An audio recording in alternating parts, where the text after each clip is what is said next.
Les chapitres 3 et 4 de Jean se présentent plus sous une forme d'un débat théologique que d'un récit ordinaire comme on peut le voir ailleurs. En effet, le chapitre 3, d'où est issu notre texte de prédication de ce jour, met en présence un certain pharisien nommé Nicodème, un des chefs des Juifs, docteur de la loi, qui est venu voir Jésus de nuit. Leurs échanges tournent autour du royaume de Dieu. Comment faire pour y entrer? Pour Jésus, cela passe par la nouvelle naissance. Nicodème n'y comprend rien. Lui qui voit les choses de manière terrestre. L'entame de notre passage montre comment Jésus essaye d'amener son interlocuteur à saisir le sens des choses célestes. Pour y parvenir, il fait recours à un récit bien connu de son vis-à-vis, celui du serpent d'airain qu'on retrouve dans Nombre 21, les versets 4 à 9. En effet, lors de la traversée du désert, le peuple d'Israël ne cessait de murmurer contre Dieu et contre Moïse de plusieurs manières. À un moment donné, l'Éternel a décidé de punir ce peuple rebelle en envoyant des serpents brûlant le monde. Conscient de son péché, le peuple s'est tourné vers Moïse pour lui demander de prier l'Éternel afin qu'il détourne de lui ce fléau. Moïse a intercédé en faveur du peuple et l'Éternel lui a ordonné de fabriquer un serpent d'airain et de le dresser sur une perche, en sorte que tous ceux qui lèveront les yeux pour regarder le serpent dressé par Moïse, après avoir été mordu par le serpent brûlant, ceux-là ne mourront pas. Voilà le résumé, n'est-ce pas, de ce chapitre 21, n'est-ce pas, les quelques extraits du livre du Nombre. On voit clairement que Jésus part de là pour se présenter comme le Rédempteur, celui qui doit ôter le péché du peuple, ou plus explicitement de ceux qui croient. Il faut, et je mets ça entre guillemets, il faut, dont il est question ici, marque l'idée de l'absolue nécessité, de l'indispensabilité, et fait également référence à un acte transcendant, un choix délibéré de Dieu pour rendre le salut universel et à la portée de tous. Sans cela, il n'y a pas de salut possible. Avec Francis Gropp, relevons qu'ici en Jean 3, 13 et 14, le Fils de l'homme venu du ciel est comparé dans sa mission à Moïse élevant le serpent au désert, comme nous l'avons déjà dit plus haut. Ainsi, il faut que le Fils de l'homme soit élevé pour dire le chemin du Fils de l'homme qui sera livré aux grands prêtres et aux scribes. Ils le condamneront à mort et le livreront aux païens. Ils se moqueront de lui, cracheront sur lui, ils le fouetteront, ils le tueront, et 3 jours après, il ressuscitera. Jean emploie un seul verbe, élevé. Ce verbe, il ne le trouve pas directement dans l'épisode du serpent guérisseur de Nombre 21, 4 à 9, mais dans le chant du serviteur souffrant en Ésaïe 52, 13. Voici, je cite, mon serviteur prospère. Le verbe hébreu peut signifier, qu'on a traduit par prospérer, peut signifier comprendre, agir avec sagesse ou réussir. Notre auteur a choisi comprendre. Ce qui revient à voici, mon serviteur comprendra et il sera élevé et il sera glorifié fortement. Ce verbe élevé, chers frères et sœurs, ouvre avec comprendre et glorifier le poème des lamentations sur le serviteur aimé de Dieu, exposé aux souffrances aux humiliations, à la mort. Jean a choisi d'employer ces verbes pour annoncer le chemin de sacrifice et de la mort que va suivre Jésus et qu'il interprète comme le chemin de l'exaltation et de la gloire. L'élévation qui se construit d'abord autour des souffrances et de la mort du Christ pour aboutir ensuite à sa résurrection constitue le passage incontournable à la glorification. Il n'y a pas de gloire, de glorification sans souffrance, mort et résurrection. En d'autres termes, la glorification de Jésus ne saurait être déconnectée de la croix. C'est justement en levant les yeux vers la croix, c'est-à-dire en croyant que Christ a pris sur lui notre péché, que nous avons la vie éternelle. Et vous pouvez donc voir le lien entre le serpent dressé au désert et la croix dressée à Golgotha. Le verset 16 de Jean 3 est souvent présenté par plusieurs comme étant le message central de l'Évangile. Car Dieu a tant aimé le monde qu'il a donné son Fils unique, afin que quiconque croit en lui ne périsse point, mais qu'il ait la vie éternelle. Ce verset montre, sans l'ombre d'aucun doute, que le salut, qu'on peut appeler ici la vie éternelle, est l'initiative de Dieu lui-même. C'est de lui et de lui seul que cela vient. Ce n'est pas par une action de notre part que Dieu se trouve obligé de nous sauver. Tout ce que l'être humain peut faire pour attirer les faveurs de Dieu restera vain et stérile. C'est de sa propre autorité et souveraineté que l'Éternel a choisi d'offrir le salut à l'humanité à travers Jésus-Christ. Aujourd'hui, chères sœurs et frères, il y a deux erreurs qui s'installent progressivement dans nos communautés. La première est de penser qu'on peut faire la volonté de Dieu sans forcément lui ouvrir son cœur. Par exemple, aimer les pauvres, donner à manger à ceux qui ont faim, s'occuper de nécessités. Ici, le risque est de se dire que par ses œuvres, on peut toucher le cœur de Dieu sans avoir besoin de l'œuvre rédemptrice de Jésus à la croix. Et c'est ce qui est véritablement fréquent. On dit qu'est-ce que Dieu, il faut seulement s'aimer les uns les autres, tu n'as pas besoin de la croix. Non, c'est un raccourci qui ne marche pas. Et c'est ce que l'apôtre Paul dit lorsqu'il s'adresse aux Éphésiens en son chapitre 2 en ces termes. Car ce n'est pas la grâce que vous êtes sauvés, par le moyen de la foi. Et cela ne vient pas de vous, c'est le don de Dieu. Ce n'est point par les œuvres afin que personne ne se glorifie.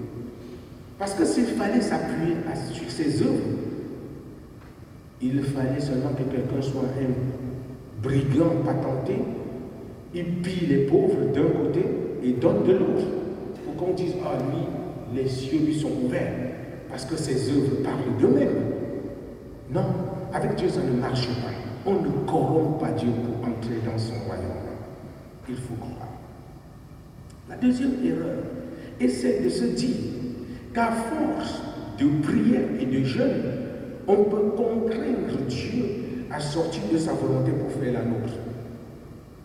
De même que toute bonne œuvre doit s'inscrire dans la perspective de l'amour que Dieu a manifesté envers nous à travers Jésus-Christ, de même, toute action spirituelle de prière et de jeûne doit concourir à nous conduire, nous, à l'obéissance à Dieu, en sorte que ce soit sa volonté qui se fasse dans nos vies et nos projets, et non pas le contraire.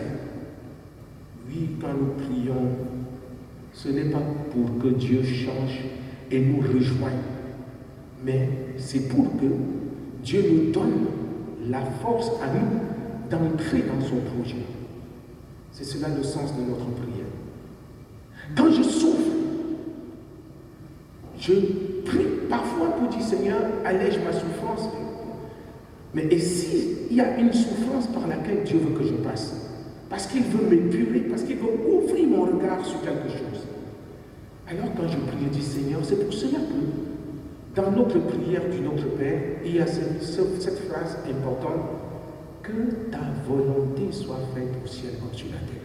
Quand nous appelons à la volonté de Dieu, il faut être à même de l'accepter, même si cette volonté de Dieu ne va pas dans le sens de ce que nous espérons.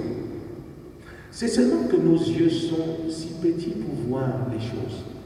Mais une chose est sûre, frères et sœurs, l'amour de Dieu pour nous ne se négocie pas. Il nous aime. Et il a envoyé Jésus-Christ pour manifester cet amour pour nous. Donc Dieu ne peut pas nous piéger. Dieu ne peut pas nous vouloir du mal.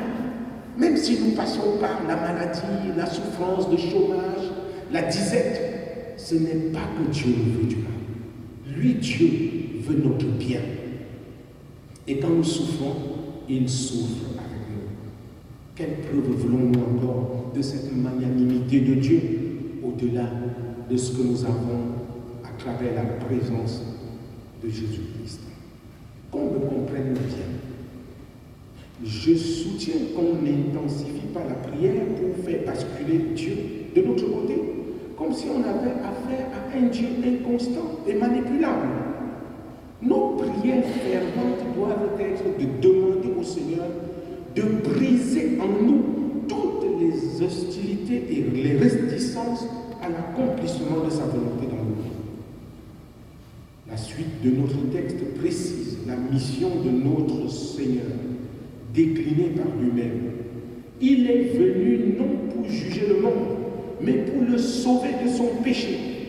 Celui qui croit n'est pas jugé, mais celui qui ne croit pas est jugé. Vous convenez avec moi, sœurs et frères, qu'il n'est point question ici du faire. Vous avez suivi le texte. On n'a pas parlé de faire quoi que ce soit, mais on a parlé de croire. Et c'est ce qui détermine le salut ou la vie éternelle. Le jugement, c'est d'avoir refusé de croire que Jésus-Christ est le Fils de Dieu, venu pour sauver l'être humain de son péché.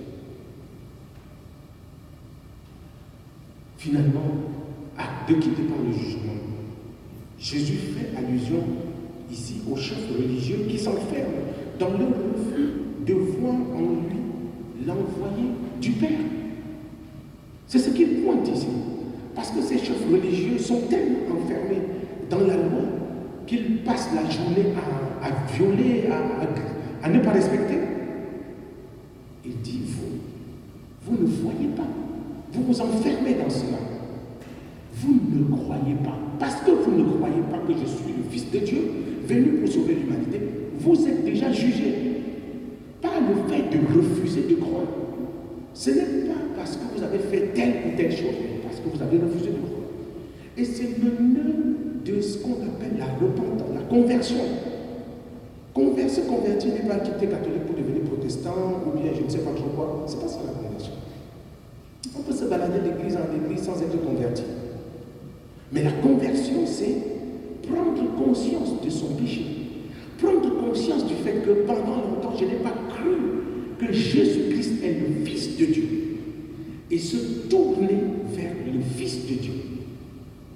Croire qu'il est le sauveur de l'humanité. Et c'est ça. Afin que quiconque croit, pas afin que quiconque fasse ou fait, je ne sais pas trop, mais afin que quiconque croit. Si tu crois dans ton cœur, si tu te tournes vers le Christ, tu n'es pas jugé, tu ne viens plus en jugement. Comment cela s'explique? Parce que Jésus-Christ, en mourant sur la croix, s'est fait jugement pour ceux qui ont cru. Il a été jugé, et nous l'avons dit, malmené, crucifié, déchiré. Pourquoi? Il n'avait fait aucun péché, mais il a pris sur lui le péché de l'humanité. Alors ce qu'il demande à l'humanité, c'est de croire. Quand tu crois, tu n'as plus besoin de passer par cette étape que Jésus a déjà suivie. Ta vie devient un témoignage. Ta vie devient un témoignage. Mais celui qui ne croit pas est déjà jugé parce qu'il n'a pas cru. Et il faut vraiment qu'on le comprenne. Et je dis, si vous faites du souci pour quelqu'un pour dire, non, est-ce qu'il ira au ciel ou je ne sais pas trop quoi, parlez-lui de Jésus, invitez-le à croire. Il n'est pas question de dire, bon voilà, mais je vois quand même qu'il est ici. On le voit beaucoup dans l'activité, dans les marches pour les migrants. On le voit beaucoup dans ceci. Mais ce n'est pas ça qui sauve, mes amis. Ça va sauver le migrant de sa misère, peut-être parce qu'on va lui donner les papiers. Mais ça ne va pas le sauver, lui, de sa situation vis-à-vis de Dieu. C'est déjà quelque chose que de le faire. Mais je vous assure, commençons par le commencement. Le commencement, c'est le croire. Je crois. Et la suite, ce sont les œuvres. Donc les œuvres ne doivent pas venir en avant, mais en arrière. Parce que Dieu m'a racheté, m'a libéré, a fait de moi ce que je suis. Alors, j'accomplis les œuvres en apportant ce qu'il faut à mon Église pour qu'elle puisse continuer à assurer ses charges, en apportant ce qu'il faut à ceux qui souffrent dans le monde. Ça devient le témoignage. Et pour vous donner l'exemple des choses, est-ce que vous savez que plusieurs associations qui aujourd'hui sont à dimension mondiale, et on a même enlevé tout ce qui est Dieu dedans, étaient faites par des chrétiens qui confessaient leur foi. Les alcooliques anonymes, la Croix-Rouge, la CIMAD, tout ça. Bon, la CIMAD reste encore quand même dans le giron, n'est-ce pas, de la foi. Et beaucoup d'autres, les éclairants, tout ce que vous voyez là, c'était des gens qui avaient la foi en Jésus et qui se disaient comment nous faisons pour témoigner de cette foi dans la société en déclin. Et Dieu a mis à leur cœur de créer ces associations. Vous voyez, on parle aujourd'hui de Croix-Rouge, Croissant-Rouge. Non, c'était pas comme ça au départ. Parce que la Croix-Rouge, c'était vraiment pas la croix le plus, c'était vraiment une croix pour dire la croix du Christ avec le rouge de son sang qui a sauvé l'humanité. Et on était auprès des blessés de guerre pour agir, pour les sauver, pour les aider. C'était ça. Aujourd'hui, parce qu'il faut la mondialisation et tout ce qui va avec, je ne dis pas que c'est devenu une association laïque, ce n'est pas un problème pour moi, bien sûr, mais ça au moins le mérite d'avoir dans son histoire le sang du Christ versé pour sauver l'humanité. Crois, frère, et ce à quoi Dieu nous invite. Pour Jean, en se désolidarisant de ses pères pour aller voir nuitamment Jésus, Nicodème choisit clairement le camp de la lumière. Il vient à la lumière et fuit les œuvres des ténèbres. Ceux qui font le mal, c'est-à-dire les chefs religieux, qui vont comploter pour l'arrestation et la mort de Jésus, ne peuvent pas suivre la vraie lumière, la voie de la lumière, tout simplement parce que leurs œuvres sont mauvaises et ne pourraient résister à l'éclat de la lumière. Cette mention de la lumière nous fait penser à ce qui en est dit plus haut en Jean 1, le verset 9 et suivant. Cette lumière est venue chez les siens et les siens ne l'ont point reçue. Et vous connaissez la suite. À tous ceux qui l'ont reçu, à ceux qui croient en son nom, elle, la lumière, a donné le pouvoir de devenir enfant de Dieu. On devient enfant de Dieu en croyant en cette lumière. On devient. Nous sommes tous des créatures merveilleuses de Dieu. Mais devenir enfant de Dieu, c'est croire que Christ est celui qui est venu pour nous y conduire. Aujourd'hui encore, ce choix est devant toi. La lumière ou les ténèbres. La question du jugement fait peur, en même temps qu'il fait couler beaucoup d'encre. Mais le projet de Dieu pour nous n'est pas que nous soyons jugés. Il met à notre disposition tout ce qu'il faut pour ne pas être jugé. Croire en Jésus-Christ. Qu'est-ce qu'il y a de plus simple? Vouloir aligner les œuvres pour paraître ou croire, ouvrir son cœur. Alors mon frère, ma soeur, ouvre ton cœur à Jésus et tu seras sauvé et tu n'auras plus peur de jugement. Tu n'auras plus peur de comment sera ta mort. Parce que le jour où tu fermeras les yeux, le Seigneur te recueillera. Tu n'auras pas peur de l'obscurité comme beaucoup pensent que quand on ferme les yeux, c'est le noir, c'est tout ça. Que ce soit la crémation, l'enterrement ou n'importe où, le Seigneur sera là pour te recueillir. Crois au Seigneur Jésus et tu seras sauvé. Amen.